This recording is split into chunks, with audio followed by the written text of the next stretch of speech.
오늘 초대석에는 김종혁 국민의힘 조직부총장님 모시겠습니다. 현재는 경기 고양병 조직위원장을 맡고 계시기도 하죠.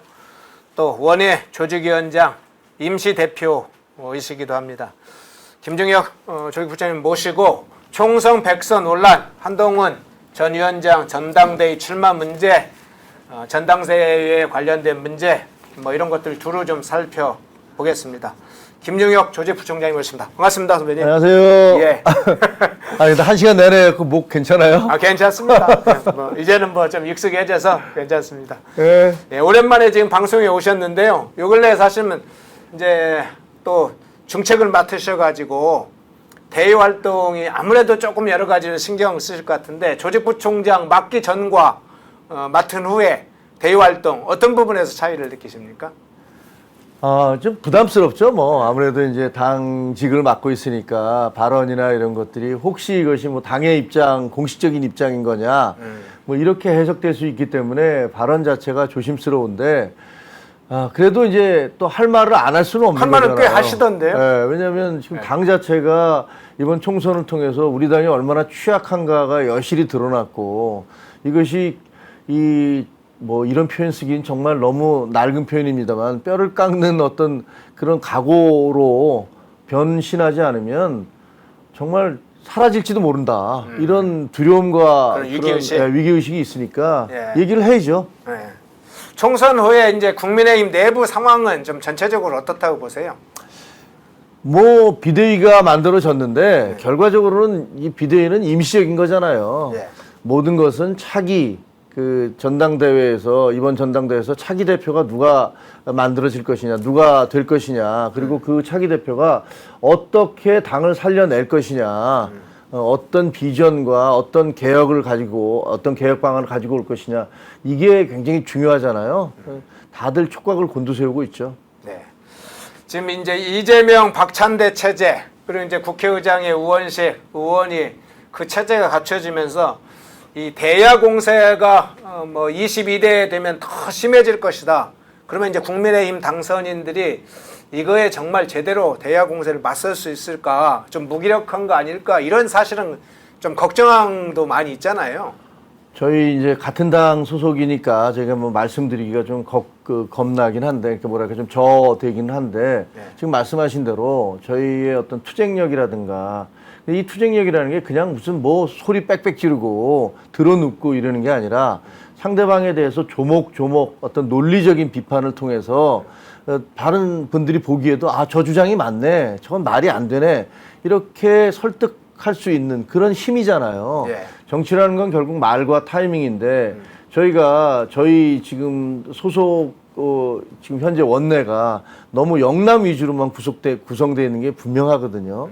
그렇기 때문에 일부에서는 영남 자민련이 아니냐 이런 비판까지 하고 있기 때문에 이런 부분들을 어떻게 넘어설 수 있느냐, 수도권의 목소리를 어떻게 반영할 수 있느냐, 그리고 방송이라든가 토론이라든가 이런 데 나가서 이 민주당의 말도 안 되는, 쉽게 얘기하면 민심이 당심이고 이재명의 마음이 민심이라는 등의 이런 명심이 민심 이런 말 같지도 않은 이런 주장을 해야 될 때, 네. 그리고 추미애 국회의장이 낙선을 했잖아요. 네. 그런데 그 이후에 무슨 민주당 지지도가 많이 빠졌다는 보도가 네. 나오고 있어요. 네. 제가 보기에는 국민들이 이 사태를 보면서 민주당의 실체에 대해서 조금 더 알게 됐기 때문에 지지도가 떨어지는 건데, 민주당 쪽에서 강성들이 주장하는 건 뭐라고 그러냐면 추미애를 떨어뜨렸기 때문에 네. 민주당의 지지도가 추락하고 있다. 제가 보기엔 조금 말도 안 되는 소리를 하고 계신 거예요. 그래서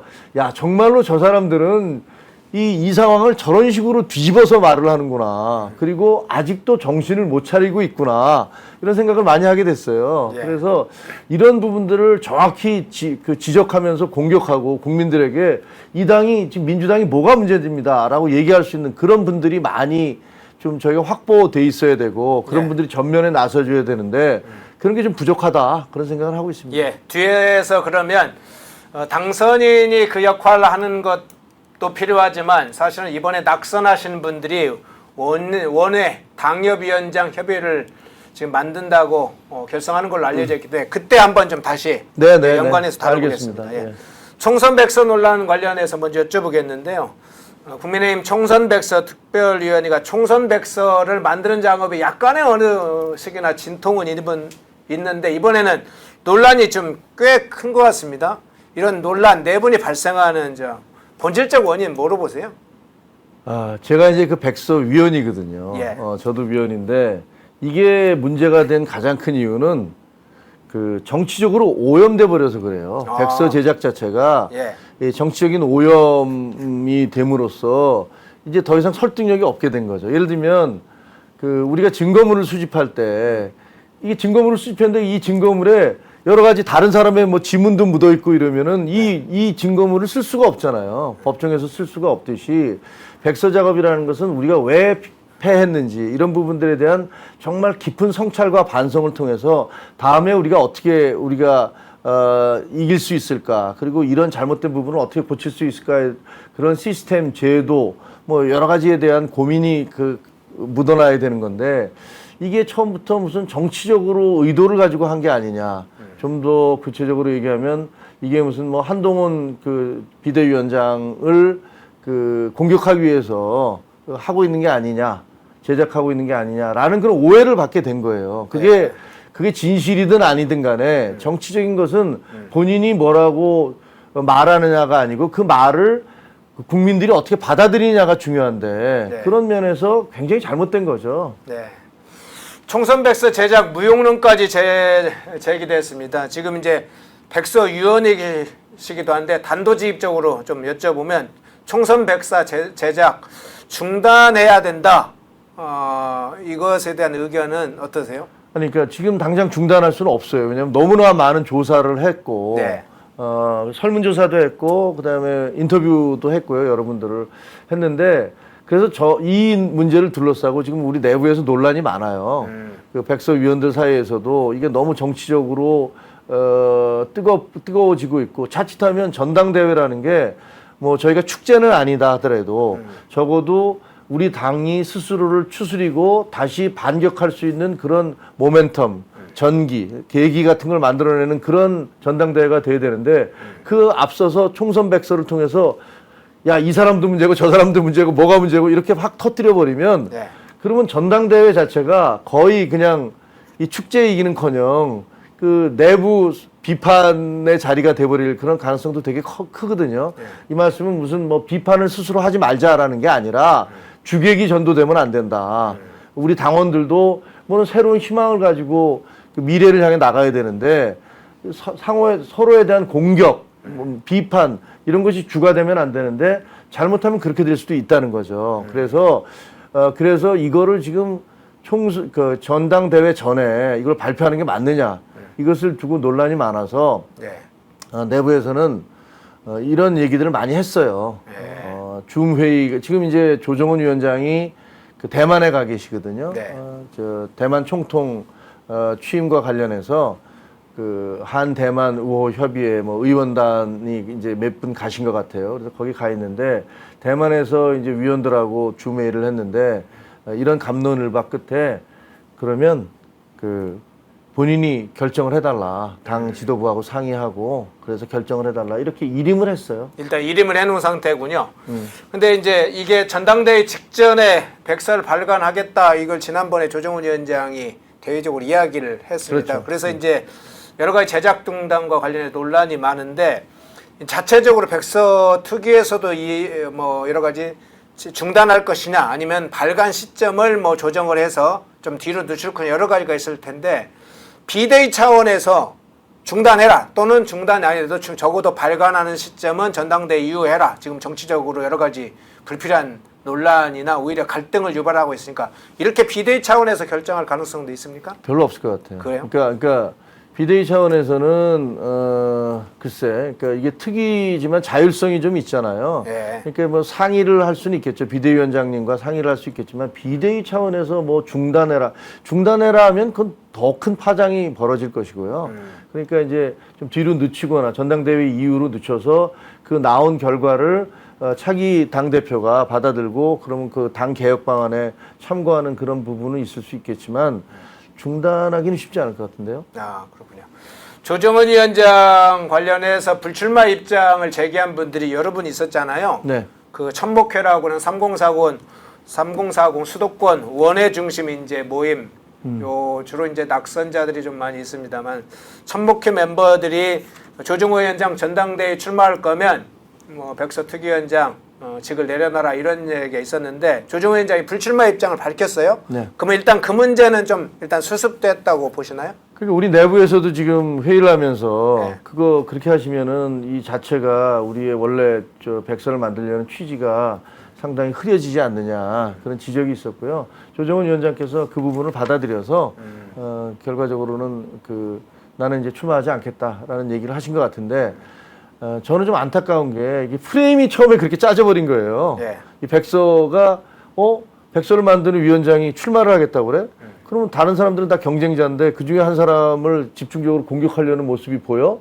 뭐 이렇게 되니까 이게 프레임을 이렇게 짜여지니까 조정호 위원장도 아마 고민을 많이 했을 것 같아요. 네, 한동훈 위원장 좀 전당대회 출마 문제로 좀 연관해서 넘어가 볼게요. 우리 이제 김종회 부총장님은 지난번에 여기 지금 저희 제목도 붙였습니다. 한동훈 안 나오면 김 빠진 맥주가 될 것이다. 지난번에 한 위원장 출마와 관련해서 한동훈 위원장이 안 나오면 우리 전당대회가 굉장히 김 빠진 맥주처럼 될 것이다 이렇게 이야기한 적도 있는데 한동훈 위원장 출마 문제 그리고 가능성 문제 어떻게 보세요? 한동훈 위원장은 이제 본인의 의지보다는 어떤 시대 상황에 의해서 저는 아마 나올 수밖에 없지 않을까 그런 생각이 들어요.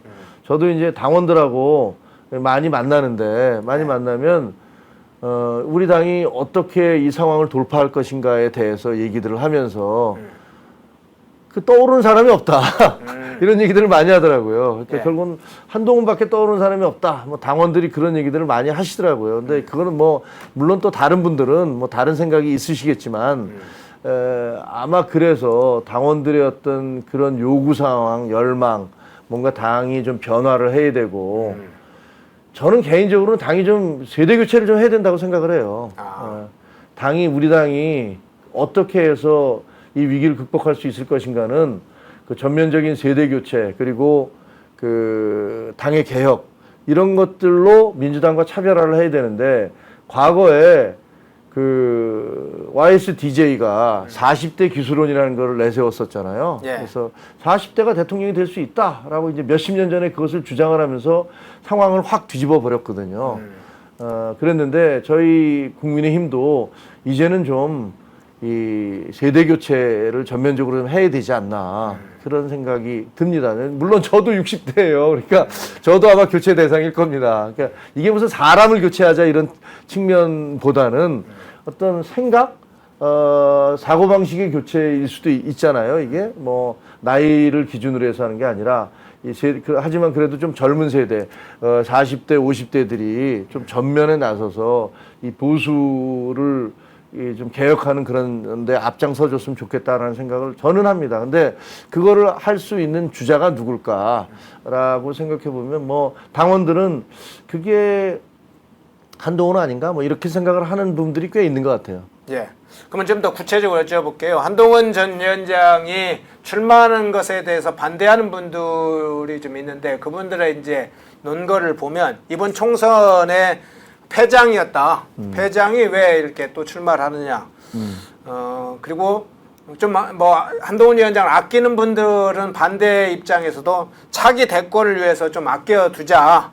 그리고 좀 더 준비를 하도록 하자. 이렇게 해서 반대하는 분들도 있어요. 근데 찬성하는 분들은 지금 제기되는 당대표, 당권 도전자들을 면면히 볼 때 한동훈만한 인물이 없다. 그리고 지금 박처훈은 위기를 돌파할 만한 인물이 한동훈 장밖에 없다. 이런 또 이제 찬성 주장도 있는데 우리 이제 부총장님께서는 이번 전당대회에 만약 한 위원장이 출마해야 한다면 그 출마해야 하는 논거 이유는 뭐가 될까요?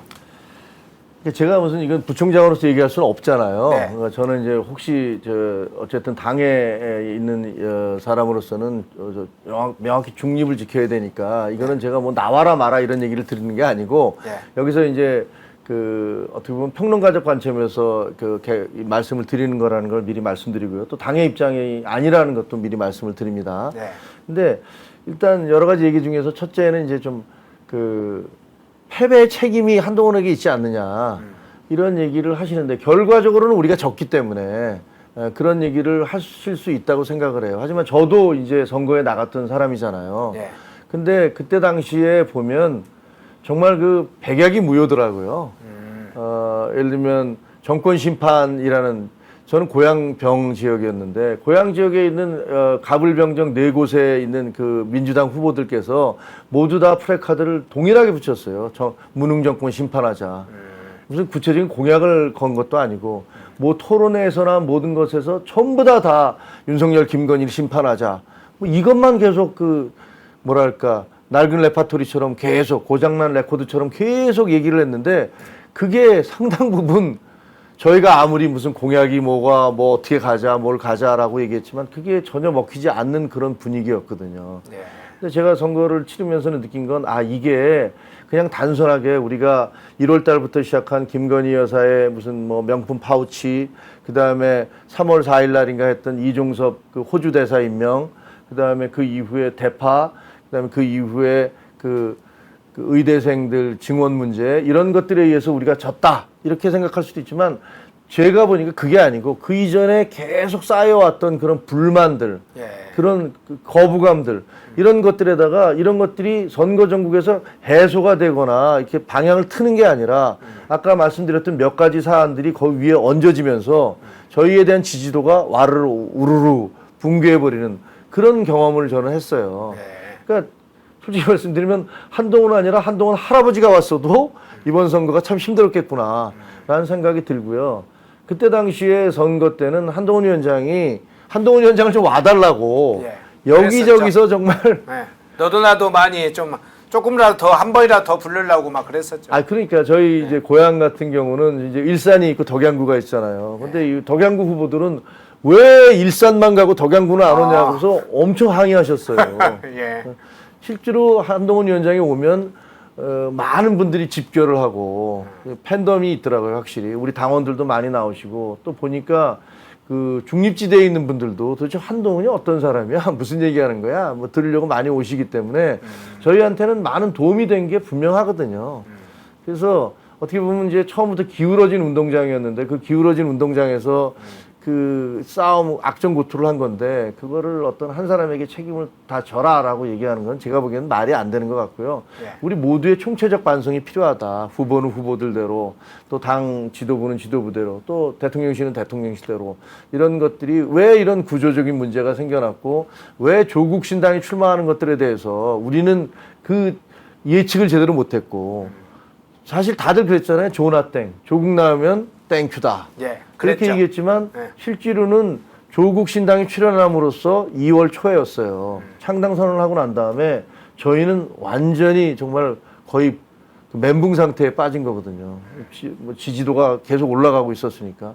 그래서 양쪽에 적이 생긴 거예요. 처음에는 민주당만을 상대로 해서 계속 공격을 하고 있었는데 갑자기 조국 신당이 만들어지면서 조국 혁신당이요. 예, 혁신당이 만들어지면서 이쪽에서 막 공격을 하기 시작하니까 이쪽을 공격하면 이쪽에서 뒤통수를 맞고 이쪽을 방어를 하면 이쪽에서 옆구리를 찌르고 이래서 나온 게 그 2조 심판이었거든요. 이 두 개를 한꺼번에 묶어서 공통분모로 공격할 수 있는 게 뭐냐라고 해서 나온 게 2조 심판론이었어요. 네. 근데 이 2조 심판론이 그 정권 심판론의 그 폭풍에 그 밀려서 제대로 그 크게 효과를 보지 못한 건 맞는데 당시로서는 상당히 어쩔 수 없는 부분이 있었다라고 저는 보면서 생각을 했어요. 네. 한동훈 위원장의 책임을 다 전가할 수 없다. 뭐 선대위원장이 있으니까 다 어차피 이제 평가는 받지만 그걸 한동훈 책임이다. 이렇게 보기에는 실제 선거 현장에서 당시 선거 전략에서 그 상황을 좀 자세히 살펴주셨네요. 예, 차기 대선 적합도 자료 한번 띄워주시겠습니까? 예, 저게 이제 저 조사는 차기 대권주자 적합도죠. 지난번 며칠 전에 했던 첫 번째 그 다시 한번 올라가 주세요. 그 전으로 저건 이제 대권 주자 적합도인데 이재명 38.6, 한동훈 25.1, 조국 7.7 전체 대상자로 하는 지금 차기 대권 주자 적합도였죠. 그런데 저기 가운데 써 있죠. 전체 적합도에서는 2위지만 다음 장으로 넘어가 보겠습니다. 예, 전체 적합도 전체 조사 2위였지만 국민의힘 지지층에서는 61.8%로 압도적이다. 이런 이제 내용이죠. 저희가 자체적으로 지금 펜엔에서 차기 전당대회 당권 주자 지금 적합도 조사를 하고 있어요. 아, 그래요? 5명을 대상으로 해서 나경원, 네. 뭐 저기 있습니다. 나경원, 안철수, 원희룡, 유승민, 한동훈 네. 5명을 차기 당 대표로 누가 가장 적합하냐 여론 조사를 하고 있거든요. 네. 말 나온 김에 공지 드리겠습니다. 펜앤드 마이크 TV에 들어가셔서 커뮤니티 제일 오른쪽에 있는 커뮤니티에 보면 현재 여론조사가 계속 진행되고 있습니다. 이번 주 목요일까지 진행하는데요. 지금 제가 들어오기 전까지 27,000명이 참가를 했어요. 와, 많이 했네요. 네. 한동훈이 63%. 63. 네. 그 다음에 원희룡이 24%. 나경원이 10%. 안철수, 이승민이 1%? 2%? 뭐 그 정도. 근데 대체로 지금 전체 차기 대권 주자 적합도 국민의힘 지지층 그 지지 비율과 한동훈이 좀 비슷하더라고요. 그때 61.8이었으니까 지금 그렇죠. 63%니까 비슷한데 이걸 여쭤볼게요. 홍준표 대구시장 비롯해서 뭐 심평 변호사 여러 인물들이 지금 한 위원장을 뭐 집중적으로 원색적인 비난을 해왔지 않습니까? 네. 근데 지지율은 오히려 그 전보다 상승을 했어요. 왜 그렇다고 보세요? 우리가 이제 과거에 그 비슷한 일이 있었잖아요. 추미애 법무부 장관이 예. 윤석열 검찰총장에 대해서 정말 폭탄을 퍼붓지 않습니까? 그리고 네. 뭐 온갖 저희가 보기엔 박해라고 보여지는데 그런 박해를 가했는데도 불구하고 그러면 그럴수록 오히려 윤석열 총장에 대한 지지도는 뭐 폭발적으로 늘어났잖아요. 네. 그와 비슷한 현상이라고 생각을 해요. 그러니까 요즘 이제 국민들께서 그 비판을 들으면서 그 비판이 합리적이거나 전곡을 찌르는 것이면 그게 통하고 먹히거든요. 근데 아무리 봐도 저 비판이 도대체 무슨 얘기를 하는 거지? 라고 생각이 들면 오히려 그 비판을 받는 사람에 대해서 동정심이 생겨나고 저 사람은 저렇게 공격하는 거 보니까 저 사람은 굉장히 옳은 얘기를 하는가 보다. 이런 식의 어떤 지지 여론이 형성이 돼요. 그 한동훈 위원장에 대해서도 그런 것 같아요. 예를 들면 그 홍준표 대구시장님이 자기 당에 있는 분인데 너무 극단적인 말씀을 쓰잖아요. 그리고 그 논리가 잘 맞지도 않아요. 예를 들면 뭐 과거에 박근혜, 이명박 두 전 대통령에 대한 수사의 책임을 물으라면 윤석열 전 대통령, 그보다는 문재인 전 대통령에게 있는 거지. 근데 윤석열 전 대통령을 우리 쪽으로 영입을 해서 결국은 선거에서 이긴 거잖아요. 근데 그 사람은 대통령이니까 괜찮고 그 아래서 지시를 받고 했던 한동훈 그 비대위원장은 용서를 못 하겠다라고. 사냥개라고까지. 뭐 그러니까요. 근데 그렇게 얘기는 그건 도대체 일반 국민들께서 보시기에 그 논리적인 정합성이 없다. 이렇게 보시는 것 같아요. 그리고 어떻게 보면 자기의 어떤 향후 대선 경쟁에서 라이벌이라고 생각을 해서 저렇게 공격을 하나? 뭐 이런 판단을 하시는 거기 때문에 오히려 더 한동훈 위원장, 만약에 홍준표 시장이 저렇게 공격하지 않으셨으면 한동훈 위원장에 대한 관심이 혹은 화제가 계속 이루어지지도 않았을 거 아니에요. 그런 면에서는 오히려 많이 도와주신 거고, 심평 변호사님도 뭐 비슷하죠. 뭐 심 변호사님의 주장이 글쎄, 저는 뭐 좀 이해가 잘 안 된다고 생각해요. 예. 전당대회 문제로 한번 좀 넘어가 볼게요. 지금 당 대표와 최고위원을 선출하는 전당대회 지금 논의가 진행되고 있죠. 좀 전당대회 시기도 지금 언제 될지 그게 지금 궁금해하고 있는데 현재 전당대회는 어떻게 진행되고 있습니까? 아니 근데 저거 한번 봐보세요. 그러니까 예. 여기도 역시 한동훈 위원장 얘기하면 여기서 상당 부분 논쟁이 되는 것 같아요. 논쟁이 되죠. 네, 그래서 주홍빛님은 뭐 김종혁 씨 진짜 실망입니다 이렇게 얘기하시고 그러니까 그거를 이제 제가 지금 얘기하는 거에 대해서 아마 다른 분도 있으니까. 네, 한동훈 위원장에 대해서 비판하지 않는다 뭐 이런 말씀인 것 같기도 하고. 그다음에 이제 다른 분들 뭐 리아님은 홍준표는 이제 그 입 조심하라 하세요. 제가 뭐 그렇게 얘기할 수 있는 처지가 아니니까. 그다음에 이웃사랑님은 뭐 김종혁 또 맛이 갔구만 이렇게 얘기를 하시는 거 보니까 역시 지금 이제 한동훈 위원장이 화제에 오르면 상당히 어떤 뭐랄까 논쟁이 되죠. 논쟁이 되는 것 같아요. 번에 원희님, 뭐 오늘이 최고님, 저분들도 이제 반 한동훈 뭐 이런 것 같기도 하고요. 네. 권 박사님은 또 한동훈뿐이다 이렇게 여기 섞여 있어요. 그런데 이제 실제 조사를 들어가면 훨씬 더 한동훈 위원장에 대한 선호도가 높은데 아까 얘기할 때 61%라고 그러셨잖아요. 63%요. 63%. 2만 7천 명이 조사를 했는데 우리 이제 펜앤마이크에서 한 그 조사에서는 지금 들어가서 누구든지 이제 자기가 누구를 할 수 있는데 중복해서 클릭하면 안 되잖아요. 안 돼. 중복이 안 되게 돼 있습니다. 한 번 하게 되면 그게 이미 투표하는 걸로 돼 있기 때문에 중복은 안 돼요. 아, 그거 많이 홍보 좀 하세요. 저 잘 몰랐네, 사실. 저도 잘 몰랐네. 방송마다 하고 있습니다. 아, 그래요? 지금 저렇게 띄워놓고 있습니다. 저 방을 저렇게 지금 조사를 하고 있습니다. 예. 아, 그렇구나. 예, 저 가나다 순으로 역순은 안 되더라고요. 그래서 처음 세팅한 대로 그냥 가나다 순으로 계속 유지를 하고 있는데 그러다 보니까 나경원 당선이 제일 위에 올라가 있고 한동훈 전 비대위원장이 제일 밑에 돼 있는데 뭐 저 순서대로 그대로 하고 있습니다. 예, 알겠습니다. 네, 아니 전당대회 여쭤봤는데 아니 그 지금 네. 저도 여기서 옛날에 방송했었잖아요. 네. 근데 우리 시청자님들의 댓글을 좀 읽어줘야 돼요. 아, 그 얘기 하시려고 그러신 거예요? 네. 아니 그래야지 같이 이제 유튜브가 제일 좋은 게 서로 쌍방향 토론이잖아요. 네네. 그러니까 그래서 이제 제가 좀 읽어드린 거예요. 아, 그러신 거군요. 저보다 더 이트 있게 바로 보셨군요. 아니요. 그 전당대회는 지금 이제 아직까지 시기가 정해지지 않았어요. 근데 조직국 그리고 기조국 쪽에서 여러 가지 이제 시뮬레이션을 하고 있어요. 왜냐면 이제 가장 기본적으로 필요한 기간이 있거든요. 예를 들면 이제 후보 등록을 해야 되고 후보 등록 기간도 얼마 있어야 되고 그 공고가 있고 후보 등록이 있어야 되는데 그 이전에 저희가 지금 선거가 끝났기 때문에 각 그 254개의 당협위원장들이 지금 현재 다 신분이 조직위원장이에요. 네. 그러니까 이분들을 다 당협위원장으로 바꿔야 돼요. 그러니까 당협위원장을 바꾸려면 5월 30일일까 6월 1일까지 그 절차가 다 마무리돼야 되거든요. 예. 그럼 그분들이 당협위원장이 된 다음에 원래대로는 시도당 위원장을 다 뽑아야 돼요. 근데 그것도 한 2주 걸리잖아요. 근데 뭐 시도당 위원장을 뽑지 않은 상태에서 전당대회를 할 수도 있긴 한데 그것도 약간 좀 편법이긴 하죠.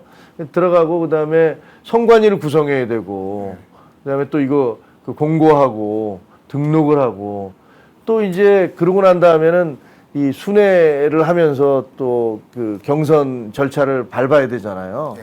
근데 이런 것들을 다 하면은 약 한 40일, 최소한 한 40일 정도 걸린다고 그래요. 그렇게 되면은 역산을 해보면 이제 아무리 빨라도 7월 뭐 중하순 뭐 이런 정도다라고 이렇게 이제 시뮬레이션 상으로 나와 있어요. 근데 그거를 뭐 더 만약에 줄이려면 그러려면 예를 들어서 뭐 그 시도당 위원장 선거는 다음으로 미룬다든가 그리고 그냥 당협위원장들이 있는 가운데에서 그것만 가지고서 전국 순회를 하면서 토론회를 하고 이런 걸 뭐 이런 여러 가지 방법이 있는데 그래서 이게 지금 결정이 되지 않아서 제가 알기에는 이제 비대위원장님한테 뭐 좀 일임한 걸로 알고 있어요. 일단 전당대회 시기와 관련해서는 비대위원장님한테 이름을 했습니까? 시기만 아니라 다른 것도 그렇습니까?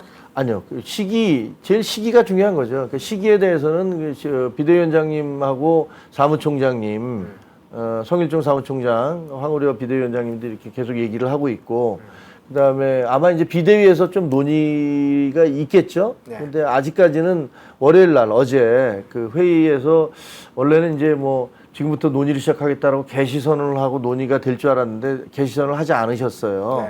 그러니까 비대위원장님은 뭐 생각이 좀 있으실 거라고 봅니다. 예.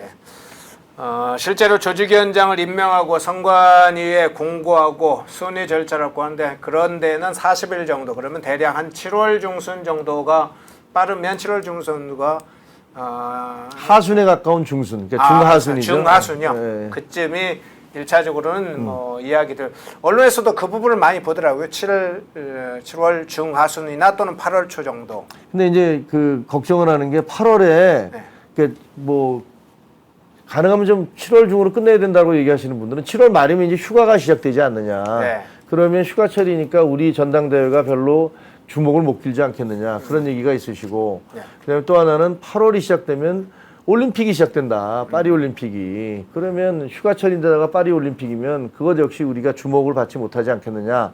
이런 주장이 있고 그 반대쪽에는 무슨 소리야 민주당도 8월 달에 한다. 네. 그런 얘기. 그다음에 민주당은 어차피 이재명 그렇죠? 네. 뭐 이렇게 될 텐데 우리는 뭐 좀 다른 다이내믹을 갖추면서 여러 후보들이 나와서 이렇게 공방을 벌이면 두 개가 이렇게 비교되지 않겠느냐. 그러니까 차라리 8월에 하는 게 낫다. 뭐 이런 주장도 예. 있고 양 주장이 뭐가 다 맞는지는 모르겠는데요. 서로 이렇게 좀 여러 가지를 이제 고려를 하고 있는 거죠. 8월 주장에서는 지금 이야기해 주신 거하고 하나가 더 이제 덧붙이면 이런 주장이 있어요. 8월에 하는 게 맞다는 게 이재명 어쨌든 민주당의 전당대회가 진행되는 시점에 만일 7월 하게 되면 한참 22대 국회에서 민주당의 공세가 굉장히 강화되는 시점에 우리는 전당대회 하고 있다. 그러니까 제대로 공세에 대응하지 못할 가능성이 조금 더 높다. 오히려 8월에 민주당 전당대회가 어차피 있다고 하면 거기도 대표 선출이나 최고위원 선출 과정을 밟고 있기 때문에 그 시기에 우리가 맞추는 게 좋다. 7월에 한참 민주당이나 조국혁신당이 막 대여 공세를 하고 있는 시점에 우리 막 그것과 대응을 못하고 전당대회에 빠져 있기보다는 그런 주장도 좀 있긴 하거든요. 맞아요. 네. 그러니까 그거는 이제 사실 이게 무슨 정답이 있다기보다는 선택의 문제잖아요. 네. 그리고 선택을 했을 때 그 결과가 의도했던 만큼 나올 수도 있고 오히려 반대로 나올 수도 있어서 이거는 좀 더 논의를 해봐야 될 것 같습니다. 네. 그러면 이제 다른 지금 전당대회 관련해서 관심사가 경선 룰하고 지도부 체제 문제인데 경선 룰과 지도부 체제에 대한 내부 분위기는 좀 어떻습니까? 그 경선 룰은 그 당원 100%로 우리가 하고 있잖아요. 네. 근데 그런 부분들에서 이번 선거에서 졌으니까 이거 좀 바꿔보자라는 이제 그런 여론이 많은 게 사실이죠. 그리고 어제 원로들 그 모임이 있었잖아요. 네. 그때 황우려 비대위원장이 가셨는데 그 원로들 모임에서도 국민의 여론을 어느 정도 포함시키는 게 좋겠다라는 지적들이 있었어요. 그래서 100%로 그냥 당원대로 가자. 아니면 이제 50대 50으로 하자. 이런 양쪽의 이제 주장이 있고 그렇다면 대개의 경우 우리가 알다시피 이제 그 두 개의 주장 중에서 중간 정도에 수렴할 가능성이 7대 3이네요, 그러면. 있지 않을까. 8대2, 7대3 뭐 7대 3, 이렇게 8대2. 될 수 있는데 왜냐하면 민주당이 지금 25%예요. 예. 민주당이 25% 여론조사니까 아마 뭐 20%를 하든 30%를 하든 거기에 대해서 민주당이나 그 민주당 지지자들이 공격을 할 수 있는 근거는 별로 없을 것 같다는 생각이 들고요.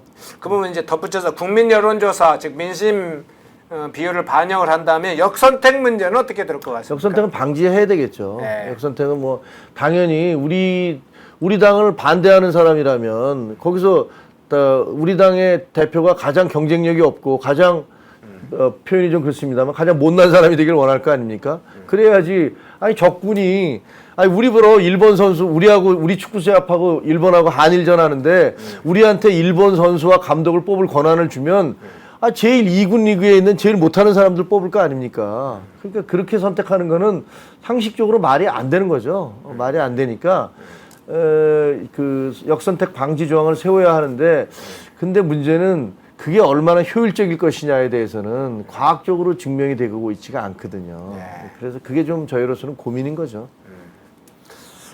추가적으로 단일 그 지도 체제, 뭐 집단 지도 체제 이 문제도 있지 않습니까? 네, 맞습니다. 저는 이제 그걸 그렇게 분리하는 게 제도적으로 맞는지 좀 의문이긴 한데 그 부분은 지금 그 자체는 논의가 되고 있습니까? 뭐 논의 전혀 안 되고 있고요. 예. 근데 그것까지 만약에 저희가 논의를 하기 시작하면 아마 전당대회에 그 빠른 시일 내에 치를 수 없을 것 같아요. 워낙 그 첨예한 논쟁이 되는 거잖아요. 그렇죠. 그리고 저희 같은 경우는 과거에 그 집단 지도 체제를 했을 경우에 그 부작용, 김무성 대표와 서청원 최고 뭐 공방이 있었던 거, 그다음에 우리 지금 조금 전에도 얘기했던 그 홍준표 최고와 그때 당시 대표가 그 누구였더라? 그 대표가 계셨는데 그분하고 뭐 아주 너무 충돌을 해서 그러니까 모든 걸 이제 대표가 얘기하면 바로 밑에서 그냥 그 정반대로 얘기하고 그래서 이제 봉숭아학당 소리를 듣고 그랬잖아요. 네.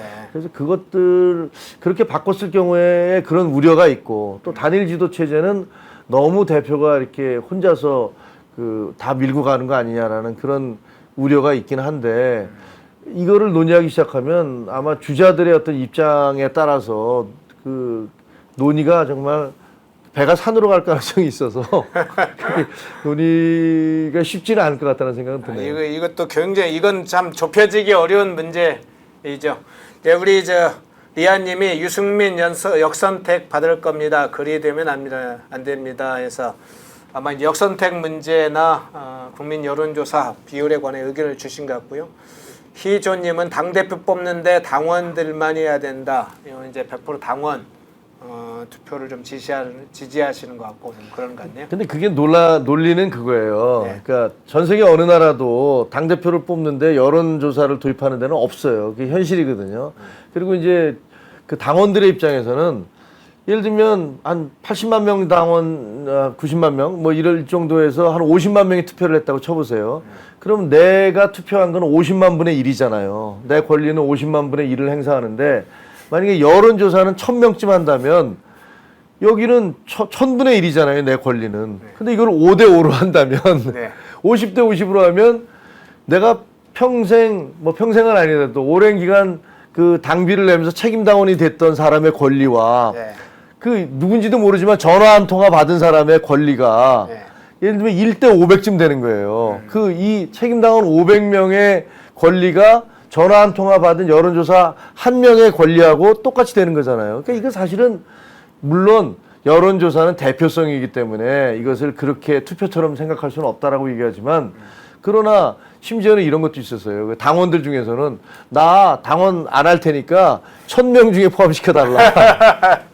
그럼 나는 1000분의 1 아니냐. 내가 1000분의 1. 본인의 표의 등가성으로 보면 가치가 상승하네요. 그렇죠. 여론조사에 참여하는 게. 네, 그래서 네. 사실은 이렇게 그 여론조사와 그 당원 투표를 여론조사를 많이 도입하는 것은 민주적이거나 정당한 것이고 당원 투표만을 하는 것은 부당한 것이고 공정하지 않은 것이다. 그건 아니거든요. 근데 정치라는 것은 시대적 상황에 따라서 국민적 여론에 따라서 변하는 거기 때문에 그게 꼭 무엇이 정답이어서 가는 게 아니라 지금 현재 우리가 선거에서 패배하고 여론의 반영이 좀 더 필요하다라는 지적이 있기 때문에 그렇게 하려고 하는 거고요. 당원 구성을 제가 한번 봤어요. 당원 구성을 보면 저희가 영남이 제일 많을 것 같은데 안 그래요. 수도권이 제일 많아요. 아 그래요? 수도권 예전에는 영남이 뭐 한 49% 되네 그랬었는데 꼭 그렇진 않나 보군요. 40몇 %가 지금 저 수치를 제가 잘 기억이 안 나는데 네. 그 수도권 당원이 제일 많고 아, 그 다음에 영남이고 네. 그 인구 분포도 보니까 60대 70대가 제일 많은 줄 알았더니 50대가 제일 많더라고요. 예. 그래서 사실 그것만으로 따지면 이게 뭐 완전히 표본이 한쪽에 치중됐다라고 얘기할 수는 없어요. 하지만 지금 현재 선거가 끝나고 나서 국민적 여론이나 이런 분들이 만약에 국민의힘이 이번에도 100% 당원 조사로만 가면 그거는 이런 여론을 너무 무시하는 거다. 비판 여론을 너무 무시하는 거다라는 게 비등하고 있잖아요. 그럼 우리는 그런 것들을 또 어느 정도 고려를 할 수밖에 없는 그게 정치적인 선택 아니겠습니까? 그런 거지 뭐가 꼭 이것은 선이고 저것은 악이다. 그런 건 없는 거죠. 네. 앞서 이제 그 이재명 박찬대 체제에 맞서 22대 국회 국민의힘 당선인들이 어떻게 맞설 것인가 무기력해 보일 수 있는 여러 가지 대여 공세에 대해서 적절하게 대응할 수 있는가 이런 질문을 드렸었는데 그때 이제 제가 다시 원외 당협위원장 협의회 문제 때 좀 여쭤보겠다고 말씀을 드렸는데 지금 원외 조직위원장 임시대표를 맡고 계시죠? 네, 그렇습니다. 네. 원외 당협위원장 협의회를 6월 중에 결성하는 것으로 알고 있어요. 왜 그 협의회를 결성하게 되는 겁니까? 지금 저희 당이 이번 선거를 치렀는데 아시다시피 뭐 영남 분들이 워낙 많으시잖아요. 네. 이 수도권에서 저희가 전멸을 했어요. 네. 거의 전멸을 했죠. 예를 들면 경기도 같은 경우는 60석인데 6석.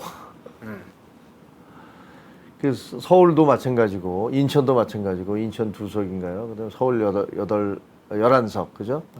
뭐 이렇게 되니까 저희가 지금 거의 뭐 이번 선거에서 그 뭐 수도권에서는 정말 폭망했다는 말을 그 거친 표현이지만 그렇게까지 얘기할 수 있는데, 그러다 보니까 이 원외 지구당 위원장들이 만약에 논의에서 배제되잖아요. 그럼 우리 당은 이 수도권의 민심이라든가 수도권의 여론이라든가 이런 것들을 수렴할 수 있는 방법이 없어요, 거의. 네. 뭐 다른 걸로 뭘로 한다 하더라도 제일 직접적인 것은 그 지역에서 정치적 세력을 대표하고 있는 당협위원장들의 목소리가 반영이 돼야 되잖아요. 근데 그게 안 되고 있는 거거든요.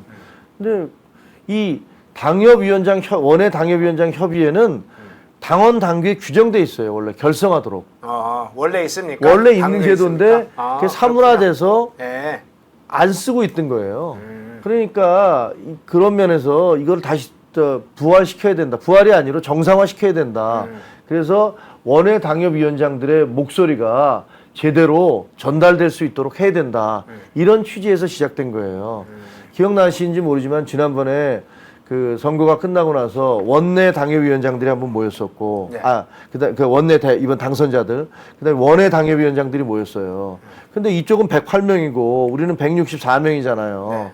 압도적으로 우리가 많은데, 그때 원내 당협위원장들의 모임에서는 뭐 이 자리는 덕담하는 자리다 뭐 이러면서 화기애애한 분위기였다고 언론에 보도되는 걸 보고 저희가 원내 당협위원장들은 정말 피눈물이 났거든요. 이번 선거가 어떤 선거였는데 당선돼서 정말 그 당선자들도 그 피눈물을 같이 흘려줘야 되는데 이게 서로 덕담이나 하고 있어서 되겠느냐. 그래서 그날 원외위원장들이 모였을 때 윤재욱 원내대표를 이제 참석하셨는데 아주 신랄한 얘기들이 많이 나왔어요. 이대로 가면 안 된다. 그리고 원외 당협위원장들의 목소리가 제대로 전달될 수 있는 어떤 제도가 필요하다. 이런 얘기들이 있었고, 그래서 사문화됐던 당협위원장 협의회를 다시 결성해야 된다. 이런 얘기가 나온 거죠. 네. 그러니까 그거는 원래 당원 당규에 있는 거기 때문에 그동안 안 했던 거기 때문에 이제 하면 되는 겁니다. 그래서 준비를 하고 있어요. 네. 그러면 원외 당협위원장 협의가 생기면 이제 어떤 변화가 생긴지도 궁금하고요. 또 하나는 원외 당협위원장의 의사통로라는 게 있어야 될 거 그렇죠. 아닙니까? 네. 정책 결정에 맞습니다. 참여한다든가 뭐 여러 가지 현안에 대해서 그러면 이제 당 지도부와 관계는 어떻게 되는지, 또는 대통령실이나 내각과도 이게 어떤 비공개 협의 채널이라고도 만들 수 있는지, 그 부분은 어떻게 보세요? 그거는 아직까지는 구체적인 안이 나와 있는 건 아니고요. 네. 저희가 이제 만들어 가야 되는데, 아마 두 가지 방법이 있을 것 같아요. 예를 들면 새로운 당대표가 선출이 됐을 때 거기서 지명직 최고위원을 예를 들면 원외 당협위원장 중에서 지명을 할 수도 있는 거고, 그다음에 그게 아니면 우리 원외 당협위원장 중에서는 이번에 우리가 다 같이 힘을 합쳐서 우리 대표를 한 명 최고위원 경선에 내보내자. 당대표 경선까지는 모르겠습니다. 당대표 경선까지 나가실 분이 있을지 모르겠습니다만 그렇게 주장하시는 분들도 있어요. 그래서 당 지도부에 들어가자라는 얘기가 하나 있고, 네. 그다음에 또 하나는 당에서도 지금 이거는 추경호 원내대표가 얘기한 건데 13분인가의 부대표, 원내 부대표를 이제 임명을 하면서 그 중에서 한 2분, 3분 정도를 원외 당협위원장 협의회와 직접 소통할 수 있는 그런 지명을 해서 이분들과 계속 협조를 해라. 이런 얘기도 있고, 또 하나 저는 이제 조직부총장이니까 조직국에서 이분들을 어떻게 이분들의 의견을 수렴할 수 있는 그런 무슨 통로 시스템 이런 것들을 그러니까 소통 시스템이나 민원 어떤 사무처 직원이라든가 이런 분들을 건가요? 통해서 네. 만들어낼 수도 있고, 또 아마 당원 위원장 협의회가 결성되면 그 회장과 거기 부회장과 뭐 사무국장이나 이런 분들이 있을 테니까 이런 분들이 자체적으로 자신들의 의견을 어떻게 전달할지에 대해서 이런 것도 좀 준비하지 않을까 이렇게 생각이 듭니다. 네. 일단 당 지도부에 참여할 수 있는 방안이나 채널들을 여러 가지 좀 구상을 하고 계시군요. 마지막으로 좀 개헌론 문제 한번 여쭤볼게요. 지금 이제 조국혁신당 대표인 조국이 윤 대통령 임기를 단축하는 4년 중임제에 대해서 개헌을 좀 제기를 했는데 이게 이제 본격적으로 시동을 거는 것 같습니다. 조국 대표의 그 시동 좀 의도는 어떻다고 보시는지 그걸. 아니 그분은 뭐 윤석열 대통령 탄핵시키기 위해서 저 당을 만들었다고 뭐 공공위원이 얘기하신 분이잖아요. 네, 그러니까, 이정인가요? 이정인? 네, 제2의? 저는 뭐 그게 그 법대 교수로서 하실 수 있는 말씀인지, 법대 교수를 떠나서 정상적인 투표를 통해서 뽑힌 대통령을 그런 식으로 탄핵을 하기 위해서 내가 정치를 한다라는 그런 주장들이 과연 민주시민으로서 할 수 있는 말씀인지조차에 대해서도 저는 의구심이 좀 들거든요.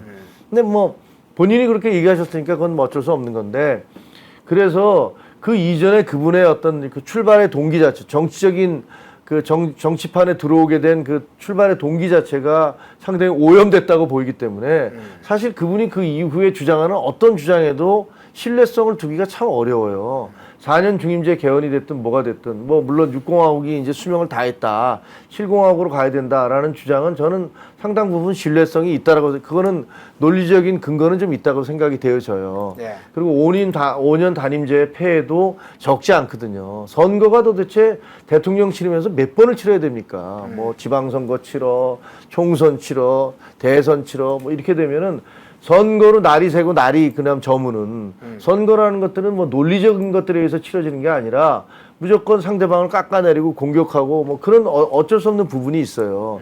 그러다 보니까 국정이라든가 뭐 민생이라든가 이런 부분들은 다 뒷전이고 그냥 말의 성찬, 그다음에 말의 잔치가 벌어지면서 이 대통령 하기 정말 힘든 나라가 돼버렸어요. 그래서 그런 면에서는 뭐 4년 중임제 개헌이 됐든 뭐 이것도 그 검토해 볼 수 있다라고 생각은 들지만, 네. 그거를 뭐 조국 대표가 얘기하는 거는 글쎄 저는 뭐 별로 이렇게 신뢰도를 갖기가 어렵다라는 생각이 듭니다. 네. 오늘 김종혁 국민의힘 조직 부총장님 모시고 총서백서 논란, 한동훈 전당대회 출마, 그리고 전당대회 자체 시기와 경선 룰 뭐 이런 걸 좀 두루 살펴봤습니다. 예, 바쁜 와중에서도 대담 와주셔서 너무너무 고맙습니다. 고맙습니다. 예, 조만간 또 뵙겠습니다. 예, 감사합니다. 예, 김종혁 국민의힘 조직 부총장님이었습니다. 고맙습니다.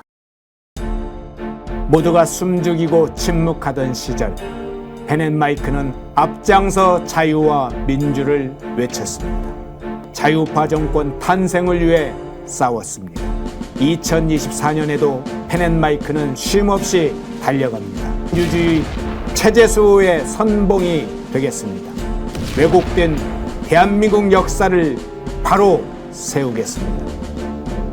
2024년에도 펜앤마이크를 응원해 주십시오.